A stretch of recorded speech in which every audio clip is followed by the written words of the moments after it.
Hi, welcome back to my channel. My name is Kayla, and today's video, it's more of a prediction. It's another Scream 7 prediction in theory, and I don't think anyone has discussed this yet. And I also want to apologize for my AC going.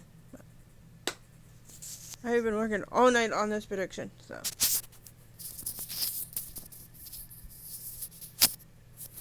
I want to apologize in advance for the random noises that you are hearing. The first one is my AC, and the second one is my mic. I'm holding my mic in my hand, and my fingers are like toying with the wires and everything. But I do have a really good theory for today's video, and I hope you guys enjoy it. So please give the video a thumbs up, subscribe to this channel, comment your theories and ideas and whatnots, and hit that notification bell to be notified when I post more videos. But please continue watching. It's a really good theory that I thought of, and I haven't seen anyone discuss this. So please continue watching. And again, sorry about the random noises.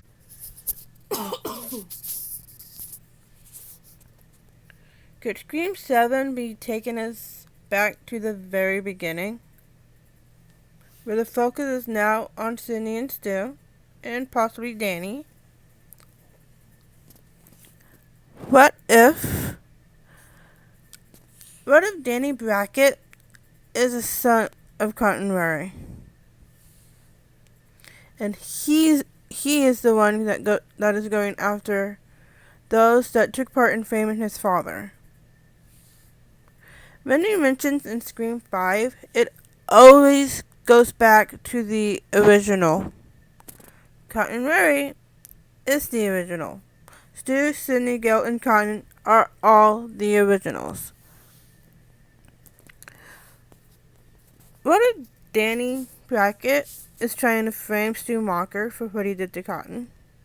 Like the same way Stu Macher framed Cotton Murray. That's what I think all of these Stu Macher clues are. Is to frame Stu. And now Stu Macher is now our Cotton Murray. Think about it. Stu Macher is now put in the same position that he put Cotton Murray in, and also Neil Prescott. That's what I'm trying to say here. Like, what if this new movie has Stu Macher as the new Cotton Murray, and he is the one that is being framed? That's what I'm trying to convey here. Please continue watching. I have more theories and predictions coming up. But I just wanted to word that correctly. And he just so happens to have a girlfriend named Christina, which is very similar to Christine, who is Cotton's girlfriend in Scream 3. Danny being Ghostface in our mastermind, he could very well be going after Stu. And this whole cult thing could just be run by Charlie Walker and not Stu Macher. Charlie was the one that was supposed to be the one to be Stu Macher. Maybe Stu doesn't even know the cult exists. Or he does, but it's not his idea. It's Charlie's. Because I think not Charlie and Danny's... I believe Charlie Walker is alive. Charlie and Danny's mission is to frame Stu by using Stu Macher's name to form a cult and use Stu's method of killing. Charlie would know a lot more about today's technology and how to hack into phone and enter their apps. Because in Scream 4, he was the one filming his kills. Maybe he's the one that started the sub-threaded message. Stu is old school. He wouldn't know how to use today's technology. So what if Stu Macher is actually an innocent person in the new movie? And he's actually a changed man. I mean, it's been over 25 years. He did his time in prison. He would be a free man by now. Maybe Stu got the help that he needed, and he is now helping others. Trying to be a better person. Maybe he ends up being the Kerforth's new therapist. Sam doesn't trust him, only because she sees Vision Billy and Vision Billy tells her not to. Everyone else gets along with him just fine. If 7 is going to be the last movie, and I really hope it isn't, we're going to need to see Stu out of the mask. We deserve this. We deserve a movie with Matthew Lillard in it, showing off his talent and range, and then us, our audience, and the characters could just be questioning whether or not if he's actually changed. If the writers are smart, they would give Stu a redemption arc and put him in the same place he put Cotton Murray. And Nick Prescott. Just want to throw that in there because he tried to frame Neil, Sydney's dad. Yeah.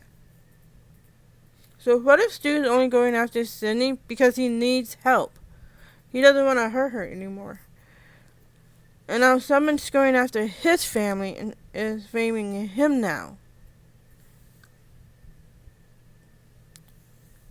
Stu killing Gail could just be a slip up because that happens. You know, you're on the right path, and then a voice pops into your head, tells you to do something stupid, and something that you don't want to do, but you're doing anyway. He only kills Gail to get Sydney's attention, get her out of her hiding spot, and it works.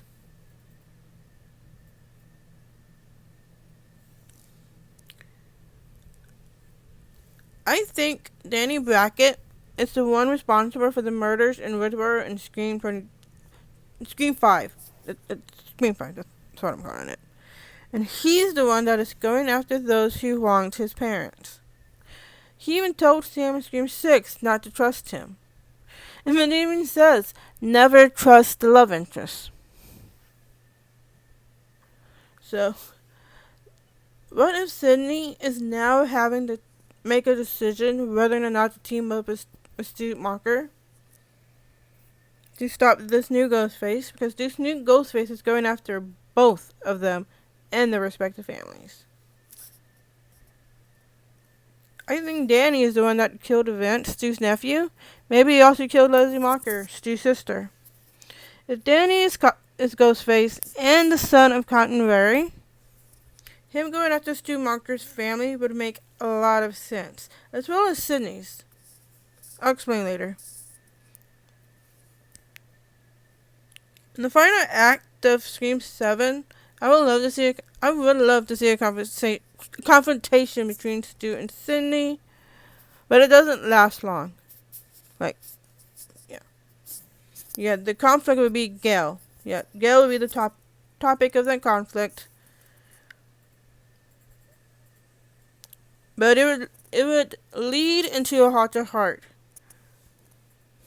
This way, if they have a heart-to-heart, we can see bits of the old Stu. You know, the one that was charming and funny.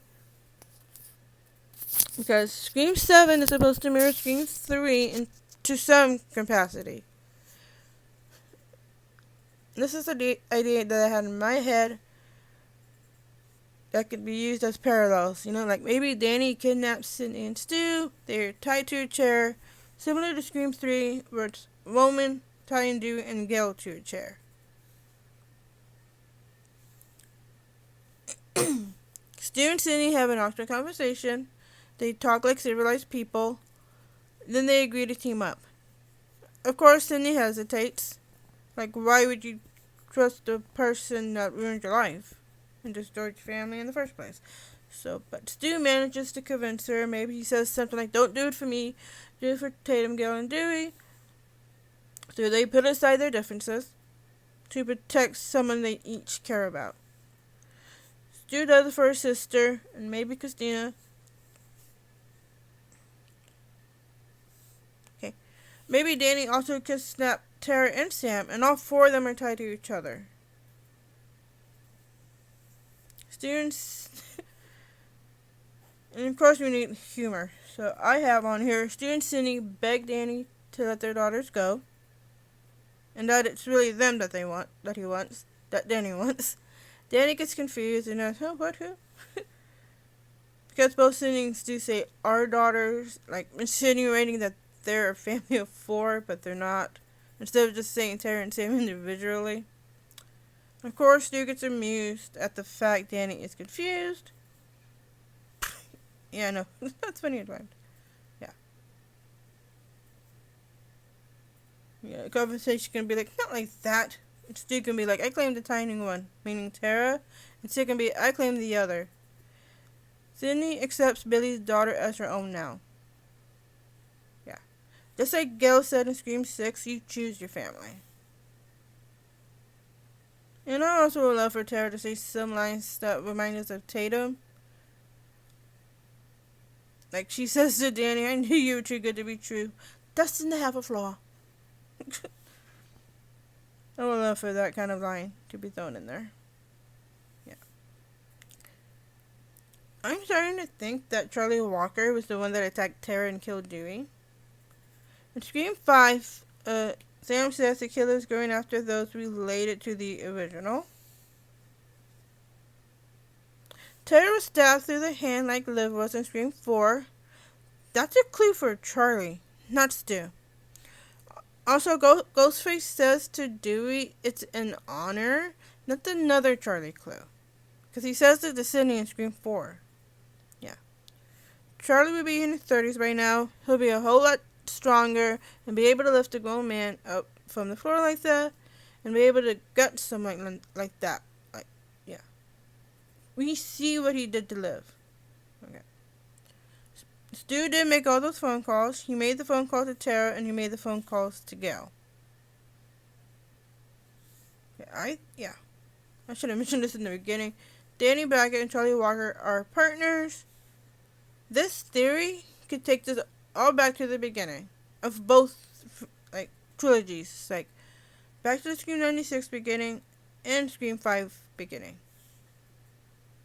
Because in Scream 3, Randy mentions you find out something you thought was true isn't. Amber attacking Tara and killing Dewey. Never thought that Amber did those. Nope. Because in the final act, Tara, crippled, was able to overtake Amber in that final act. Which would make sense since Tara and Amber seem to be about the same height. Tara could take Amber. So, I fully believe that those 2 attacks were the works of Charlie Walker. Amber just took credit. Danny being the mastermind behind all of this is way more believable.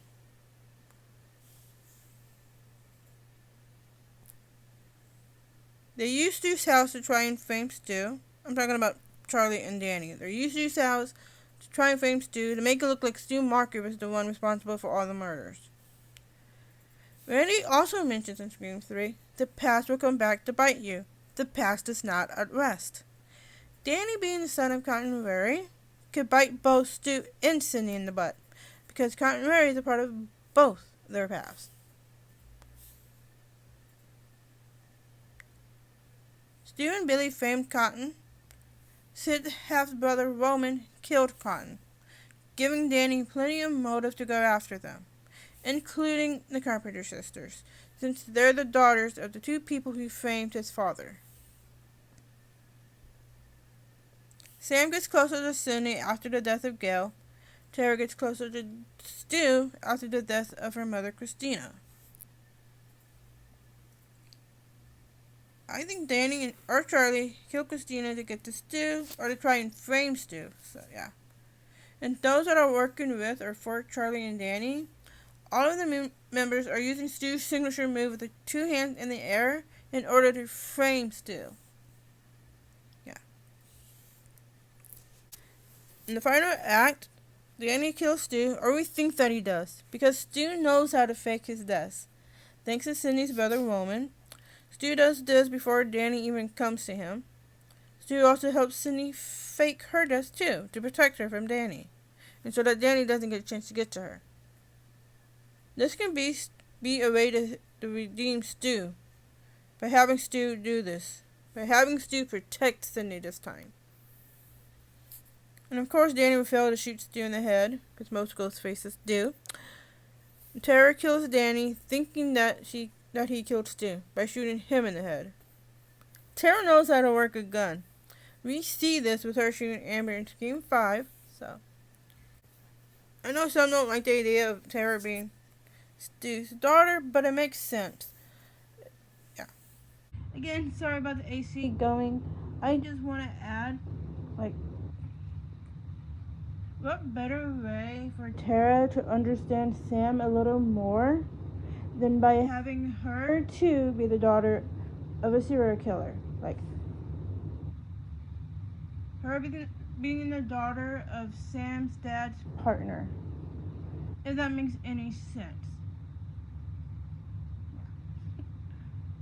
I'm gonna try and rephrase this. Yeah. A better way for Tara to understand her sister by having her too be the daughter of a famous serial killer, especially the one that started it all.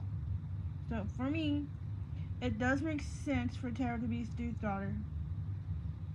Please continue watching. I have more theories and predictions for Scream 7, but I just wanted to add that in. I have like a Star Wars reference. I'll just place it. I'll just do like a picture-in-picture and it'll explain everything. Maybe Tara and Stu have a similar scene where she finally accepts Stu as her father. Because I think Tara found out Stu was her father in Scream 6, and of course she denies it. She tells him that she didn't want to be a part of that legacy, the legacy of being the daughter of a famous serial killer. Also, at the end of Scream 6, Kirby tells him and Tara legacy isn't always a bad thing. She also tells them that they are part of the same effed up family. Maybe Kirby is their half-sister. Same mom, different dads.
I also want to add, like, what if Sam and Tara have to kill Kirby?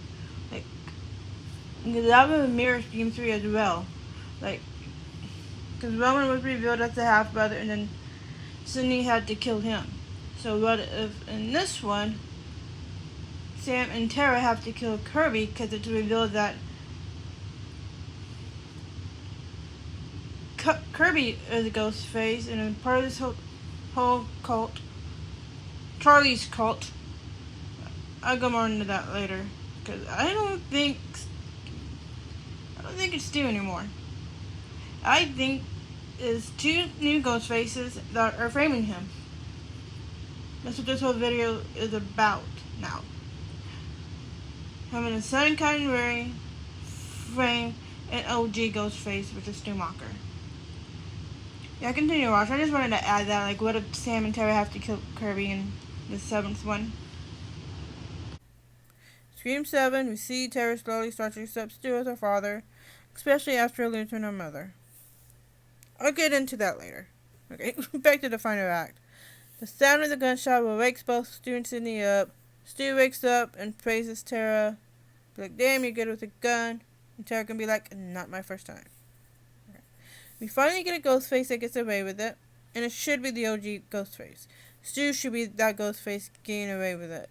And it's only right. Even though he's not really a villain anymore, having a Ghostface redeem himself has not been done in this franchise. Stu is sensitive. He mentioned this in 96. He would have a lot of time to think in prison. And him being sensitive could be the reason that he feels remorse and regret for everything he did to Cindy and her family. Okay. Like I mentioned, Stu helps Cindy fake her death so she can finally have a peaceful life with her family, and she doesn't have to worry about someone going after her and her family anymore. I can actually see Stu getting this type of redemption arc. Enough time has passed, so yeah, okay.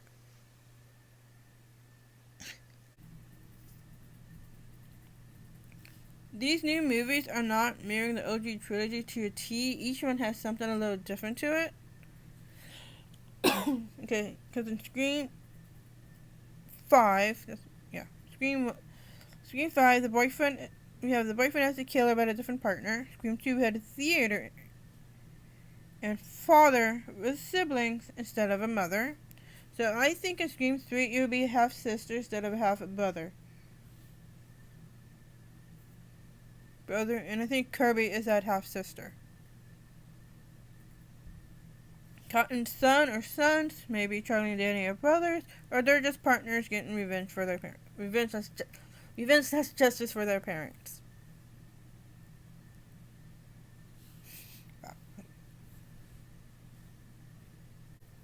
Okay, now for the Scream 7 ending. It should end with all three of our final ladies getting their happy ending, just like Sydney did in Scream 3. Because Sydney got her happy ending with Mark, and Gail got hers with Dewey. So in Scream 7, the Carpenter sisters should get theirs. It's only fair, and they deserve it. Sam gets her mom through Sydney and decides to live with her, at least for a little bit. You know, she'll be protected by Detective Kincaid, so yeah. Tara finally accepts their dad, and she stays with him on the weekends because she and Chad end up getting their own place. And of course, Stu pitches in and helps. Chad survives. If one of the twin has to survive, and it should be Chad. Mindy dying could mirror Tatum dying in the first movie. Like if Chad is our Dewey and Tara is our Gail, that would make Mindy Tatum. And Mindy dying could be that parallel. Like Dewey loses his sister, so Chad loses his. If that makes sense. Yeah, that's the parallel I'm trying to go for. Yeah. Continue watching. Tara's been through enough. Let her have a happy ending with Chad. Chad proposes to Tara, like Dewey did with Gail. I think that's about it. Oh, I'll have some stuff from Scream 8. Okay.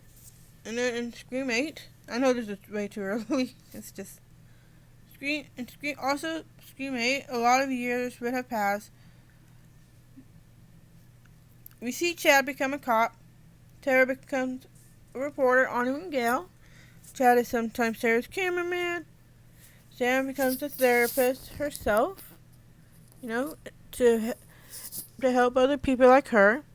She works at the same place Stu does. And they develop a really good rapport, a really good work relationship. Maybe it turns into a real one. I know that's a little far-fetched, but they're both not right in the head, and it would make sense for them to fall for each other. Stu finally gets to be with Loomis. I don't know why that's funny. Okay, yeah. If you know, you know. Okay, continue watching. Macher and Loomis together again. I kidding myself. Yeah, please continue watching. It's almost over. Tara and Sam working in their new fields would prove to themselves that their family's past does not define them. Man, this was a long ass video. hope you guys like this theory and prediction that I've worked out. What do you guys think? Could this be a possible storyline for Scream 7? Danny being the son of Cottonberry. Okay, that is it for this video. Hope you guys enjoyed it. Sorry it was a little long. But give this video a thumbs up if you enjoyed the theory. Subscribe to this channel. Hit the notification bell to be notified when I post more videos. Yeah, and comment your theories and ideas and other videos you would like to see on this channel. So, yeah, that's it. Thanks for watching. Don't forget to like, subscribe, and hit that notification bell, and I will see you in my next video.